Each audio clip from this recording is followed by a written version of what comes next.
Bonjour à toutes et à tous et bienvenue dans cette nouvelle vidéo. Je suis extrêmement ravi de vous retrouver aujourd'hui puisque cette vidéo est un petit peu spéciale. En effet, il s'agit de la toute première vidéo que j'ai sortie sur ma chaîne YouTube. Donc c'était en février, j'avais sorti ma toute première vidéo donc qui s'affiche juste ici et très récemment je l'ai revisionnée et j'ai vu que beaucoup de défauts la composaient, donc notamment la qualité de l'image puisque je ne filmais pas avec mon portable comme actuellement mais avec la caméra de mon ordinateur. Il y a aussi le son, ma manière de parler. J'étais moins habitué, on va dire, à tourner une vidéo. Aussi, le contenu de la vidéo était de moins bonne qualité puisque j'avais un peu moins d'expérience et j'avais moins été dans les explications. Donc c'est pourquoi aujourd'hui je vais faire une sorte de mise à jour de cette vidéo. Ne vous inquiétez pas, si vous voulez revoir la toute première version de cette vidéo, elle sera toujours disponible en ligne. D'ailleurs, son lien est dans la description ou alors vous avez une petite fiche en haut à droite de l'écran. Pour tous ceux qui n'ont pas vu ma toute première vidéo, alors celle-ci parlait des 5 erreurs à ne pas commettre dans la numismatique. Cette vidéo va reprendre exactement les mêmes erreurs, sauf que je vais ajouter du contenu, je vais ajouter des explications. Évidemment, il va y avoir plus de montage puisque j'ai pris de l'expérience dans les montages. Au final, ça va être une vidéo de meilleure qualité. Concernant ces erreurs, je les ai quasiment toutes faites. C'est pourquoi je peux vous dire comment y remédier, comment ne pas les faire. Et aussi, ce sont des erreurs qui ne sont pas extrêmement graves. Si vous les faites, ça ne va pas changer votre vie non plus. Mais évidemment, il vaut mieux les éviter. Passons dès maintenant à la première erreur et bon visionnage.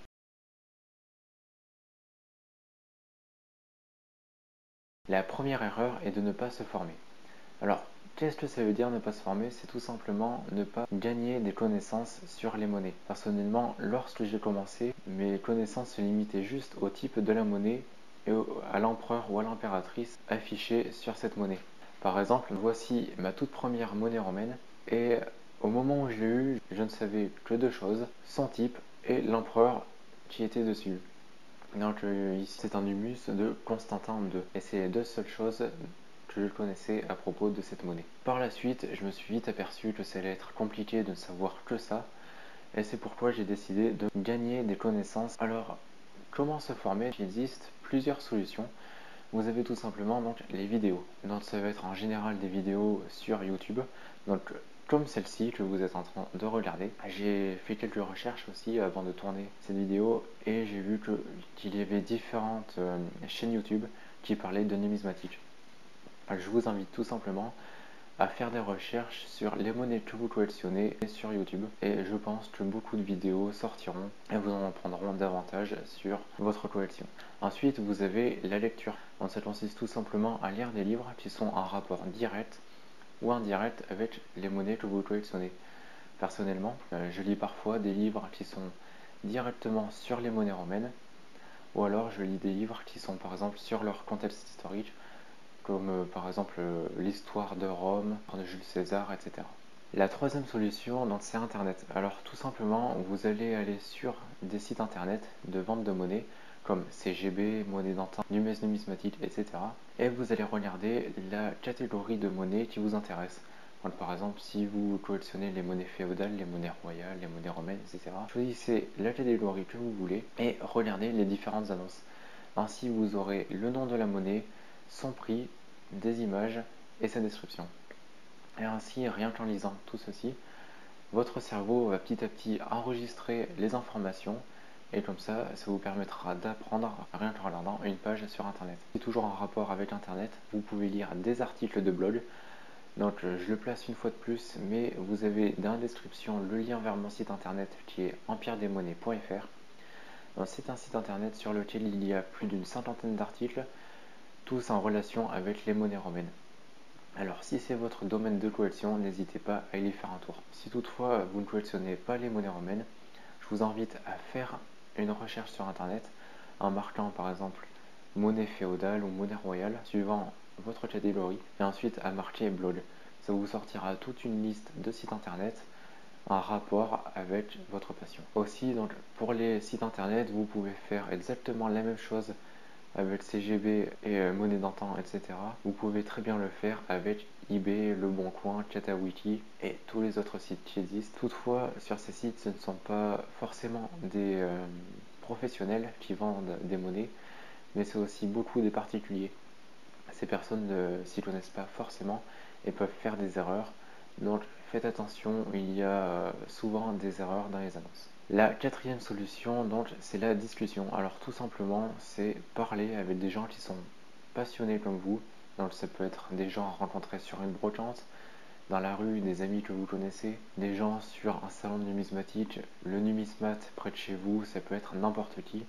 Ça peut même être quelqu'un sur un forum, n'importe qui. Alors retenez bien une chose, c'est que c'est beaucoup plus facile d'apprendre en discutant plutôt que d'apprendre en regardant une vidéo sur YouTube comme celle-ci ou en lisant un article de blog ou en lisant un livre. Aussi, c'est évidemment beaucoup plus sympa de parler avec quelqu'un plutôt que d'être tout seul derrière son ordinateur.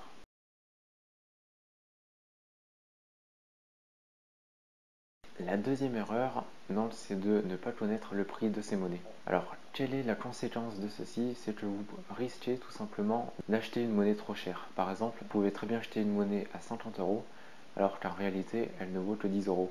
Donc évidemment, il y aura une différence de 40 euros et vous aurez perdu de l'argent sur cet achat.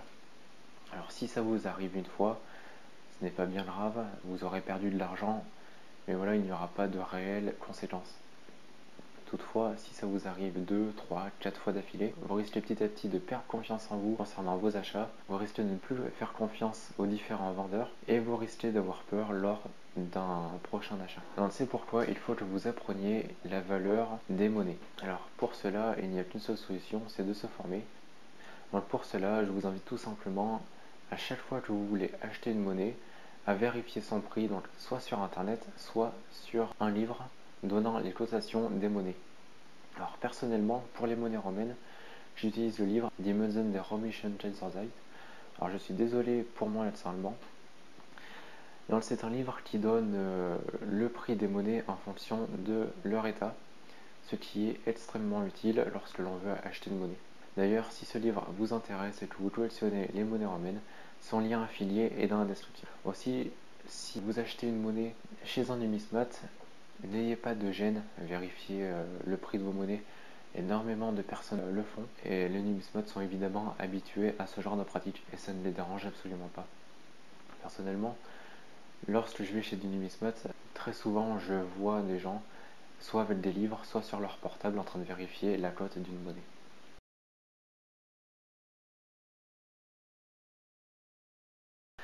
La troisième erreur, c'est de ne pas savoir différencier une vraie monnaie d'une fausse. Alors ça peut être très embêtant si vous voulez acheter une monnaie et qu'en réalité il s'avère que c'est une fausse monnaie. Vous allez automatiquement perdre de l'argent sur ceci. Et comme pour la deuxième erreur, si ça vous arrive une fois, ce n'est pas bien grave. Par contre, si ça vous arrive 2, 3, 4 fois, etc., vous risquez ici aussi de perdre confiance en vous lorsque vous allez acheter, d'avoir peur pour vos prochains achats, de ne plus faire confiance aux vendeurs, etc. Personnellement, ça m'est déjà arrivé d'acheter une fausse monnaie et c'était entièrement de ma faute, puisque la personne ne le savait absolument pas. Mais tout est rentré dans l'ordre, je lui ai expliqué la situation, etc. Et d'ailleurs, j'ai eu énormément de chance sur ce coup-ci. Donc, une fois de plus, pour différencier une vraie monnaie d'une fausse, il faut que vous vous formiez et que vous appreniez les différences qui existent entre les deux catégories. Donc, si vous collectionnez des monnaies hors des monnaies romaines, je vous invite tout simplement à faire des recherches sur internet. Il y a beaucoup de vidéos qui existent, de différents articles. Si vous collectionnez les monnaies romaines, je vais tout de suite vous apprendre à faire la différence entre une vraie et une fausse. D'ailleurs, ceci est extrait de mon livre Les monnaies romaines en seulement 20 pages. Donc si vous voulez en savoir plus sur ce livre, il est disponible dans la description. Alors tout d'abord, il faut savoir qu'il y a trois catégories de fausses monnaies. Vous avez les fausses d'époque, ce que j'appelle après les fausses de la Renaissance, et les fausses actuelles. Donc concernant les fausses d'époque, il y a deux catégories. Les monnaies dites fourrées et les monnaies dites barbares. Donc les monnaies fourrées sont des monnaies faites de cuivre sur lesquelles on va venir ajouter une fine couche d'argent ou d'or pour faire passer cette monnaie pour une monnaie en argent ou en or. Alors, comment distinguer ces monnaies? Il y a trois possibilités. Donc, Le cuivre est physiquement moins lourd que l'argent et que l'or. Donc si vous la pesez, elle sera forcément moins lourde qu'une réelle monnaie. Toutefois, cette solution arrive si vous l'avez en main, ce qui est rarement le cas si vous ne l'avez pas encore acheté. Donc pour les reconnaître visuellement, il existe donc les deux dernières possibilités. Donc la première, c'est tout simplement de voir des manques dans la couche de métal précieux et tout simplement de voir apparaître le cuivre en dessous. Enfin, la troisième possibilité, c'est tout simplement que le cuivre sous la couche de métal précieux se soit oxydé et qu'il y ait des sortes de petites taches vertes qui réapparaissent grâce à la formation du verre de gris qui est une oxydation tout simplement. Donc par exemple, sur cette monnaie qui est un denier d'Antonin-le-Pieux, qui d'ailleurs j'ai acheté en croyant que c'était une vraie monnaie. Bon, j'ai fait cette erreur, mais au moins ça m'a servi de leçon et je ne la referai plus. Donc, vous pouvez voir au niveau de la nuque d'Antonin-le-Pieux qu'il y a une sorte de couche verdâtre. Alors malheureusement on ne peut pas le voir sur les photos, mais en vrai ça fait une sorte de petite bosse. Et tout simplement c'est l'oxydation du cuivre qui a fait sauter la couche d'argent. Aussi, sachez que la plupart du temps, les monnaies fourrées sont en général des deniers. Enfin, pour les fausses monnaies romaines d'époque, donc vous avez les imitations barbares. Alors, les imitations barbares sont des monnaies qui étaient faites évidemment par les barbares. Alors, les barbares, ce ne sont pas des personnes qui avaient pour habitude de tuer leurs voisins à coups de hache. Donc, tout simplement, le mot barbare pour les Romains signifie une personne étrangère à l'Empire romain. Donc, ces personnes étrangères frappaient des monnaies pour les faire passer comme de vraies monnaies romaines. Alors, ces monnaies n'avaient pas un réel cours légal, mais elles servaient de monnaie de nécessité lorsque l'Empire était à court d'argent. Alors, on peut les reconnaître à leur style dit dégénéré, donc qui est un style très différent des monnaies romaines. Tout simplement, les traits sont beaucoup plus aigus et le travail en général est beaucoup plus brouillon. Ne vous inquiétez pas, au début ça peut paraître difficile à distinguer, mais petit à petit avec l'expérience on fait facilement la distinction. Donc, juste ici vous avez un mini-mi de Detritus Ier, donc c'est une monnaie typiquement barbare avec, comme on peut le voir, un style dégénéré. Aussi, donc, concernant les monnaies fourrées et les monnaies barbares, elles ont de la valeur mais un petit peu moins que les vraies monnaies romaines. Par exemple, le denier d'Antonin-le-Pieux que vous avez vu juste avant coûte environ dans les 25-30 euros grand maximum. En réalité, vrai denier d'Antonin-le-Pieux dans cet état coûterait plus dans les 40-45 euros. Ensuite, donc, vous avez les monnaies que j'appelle les fausses de la Renaissance. Alors ce sont tout simplement les Padouans. Alors les Padouans sont des sortes de médailles donc, qui reprennent un peu les caractéristiques d'une monnaie, donc avec deux faces, et qui étaient tout simplement frappées à la Renaissance, donc aux alentours du 17-18e siècle. Ces médailles reprennent les caractéristiques d'une monnaie romaine, et notamment reprennent les dessins en quelque sorte des monnaies romaines. Donc voici un exemple de Padouan. Alors pour faire la distinction des Padouans, tout simplement, si vous regardez bien cette image, vous verrez que les détails sont plus ou moins flous. Alors ça s'explique tout simplement par le fait que les Padouans étaient moulés et non frappés comme les monnaies romaines. Lorsque quelque chose est moulé, les détails apparaissent plus flous que lorsque quelque chose est frappé. Enfin, donc l'avantage des Padouans, c'est que ce sont des objets qui sont collectionnés aussi, au même titre que les monnaies, et ils ont réellement de la valeur, parfois même la même valeur qu'une vraie monnaie romaine. Enfin, donc vous avez les fausses monnaies actuelles. Alors, il y a ici aussi deux catégories, les copies et les contrefaçons. Alors, les copies sont des monnaies qui n'ont pas pour but de vous tromper. En effet, sur ces monnaies, vous avez des caractéristiques qui sont rajoutées, comme tout simplement le mot copie directement, ou alors les trois lettres WRL, comme vous pouvez le voir juste ici, sur ce denier de Jules César.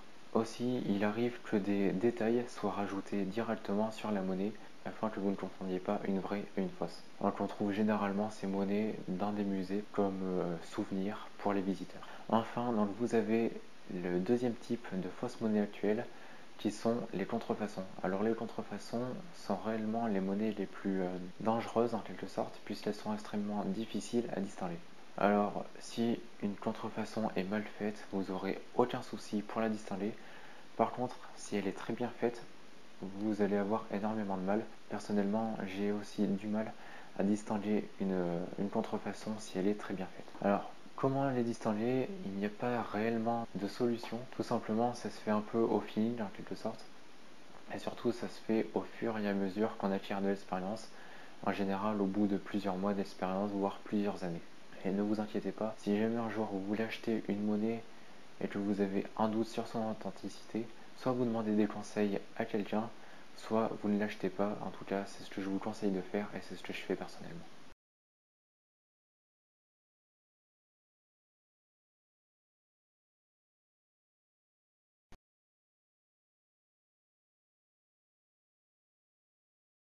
La quatrième erreur est certainement l'erreur la plus connue et celle qui énerve le plus les collectionneurs. Donc c'est tout simplement nettoyer ses monnaies. En effet, donc, beaucoup de personnes croient que le fait de nettoyer sa monnaie, de la rendre brillante, lui apportera de la valeur. Alors je vous arrête tout de suite puisque c'est totalement faux. En effet, les collectionneurs aiment bien lorsque la monnaie apparaît un petit peu vieille et qu'elle apparaît surtout authentique. Alors, qu'est-ce qui arrive lorsque vous nettoyez trop fortement une monnaie? Tout simplement, ça lui enlève sa patine. Alors, qu'est-ce que la patine? La patine, c'est tout simplement la couche d'oxydation sur la monnaie. Au fur et à mesure des années, des siècles, où le métal composant la monnaie va s'oxyder et va former une couche protectrice en quelque sorte qui s'appelle la patine. Alors, elle peut avoir différents aspects.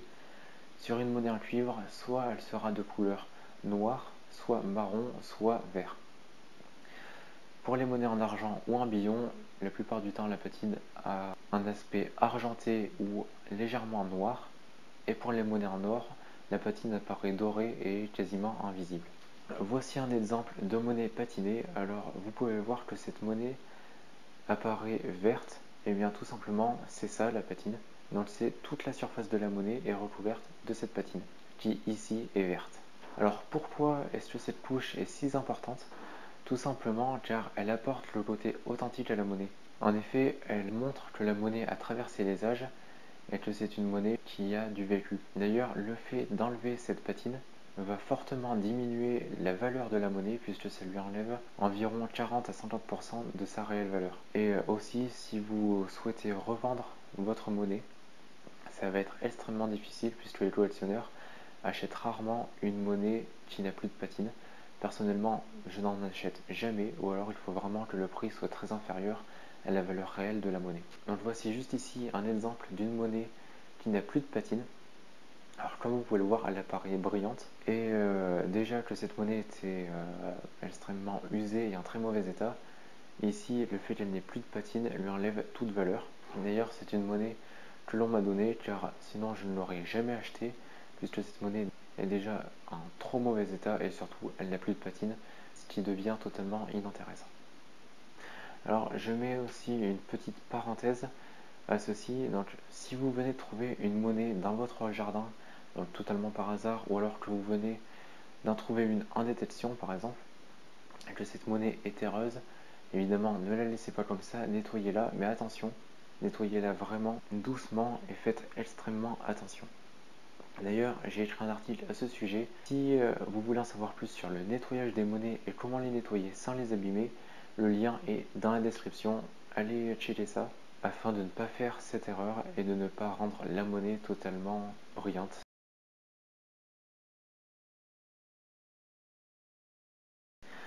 Maintenant, je fais une petite pause dans cette vidéo tout simplement pour vous remercier. En effet, au moment où je tourne cette vidéo, vous êtes déjà 93 à vous être abonnés. On arrive petit à petit au palier des 100 abonnés. Alors ça peut paraître minime et ça l'est comparé aux grands youtubeurs qui ont des millions d'abonnés, mais pour moi c'est réellement énorme et je vous remercie vraiment du fond du cœur d'être abonné à cette chaîne YouTube. Ça me fait réellement plaisir. D'ailleurs, lorsque l'on aura atteint le palier des 100 abonnés, je ferai gagner une monnaie romaine, mais je ne vous en dis pas plus. Cette vidéo sortira lorsque ce palier sera atteint.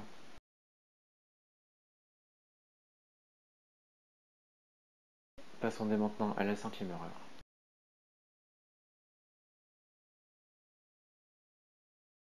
Donc la 5e et dernière erreur, c'est de rester dans son coin.